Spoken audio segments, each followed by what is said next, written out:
To give you a quick rundown of what little plot there is, a bland white millennial college student unfriends a witch and/or ghost, and her friends begin to die in horrible ways. Not only that, but someone, or something, is posting videos of the killings to her Facebook, which is making people unfriend her. The gravity of this is shown for a friend counter that pops up throughout the film, ever decreasing.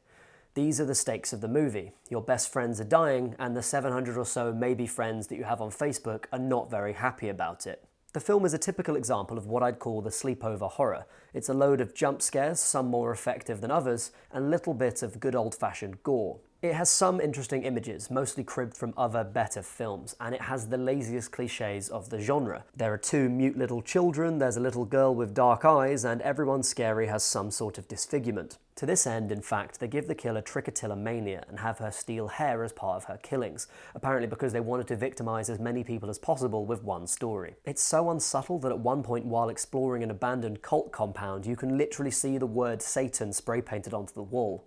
Ultimately, it fails as a horror because it doesn't set any rules for its monster, and what little rules it does have are broken in the last couple of minutes. This sort of laziness is standard for these films, mid-budget horrors that play about a week in cinemas and then go straight to video on demand and are played at sleepovers across the world.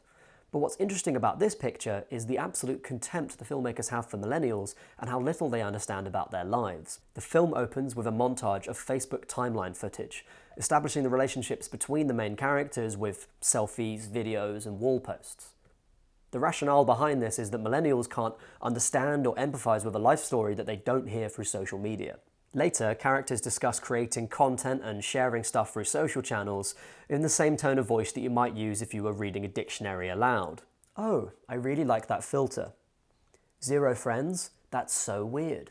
This sort of dialogue goes on throughout the film, even when it's getting a little bit more heated. For instance, there's a line which goes, "Unfriend that dead bitch." And this idea that millennials can't process anything without technology or social media extends to the antagonist, Marina. She's massively traumatized. She's an orphan, she's possibly undead, she has dark magical powers, and the way that she processes all of this is through making spooky little 15-second clips that are Instagram friendly.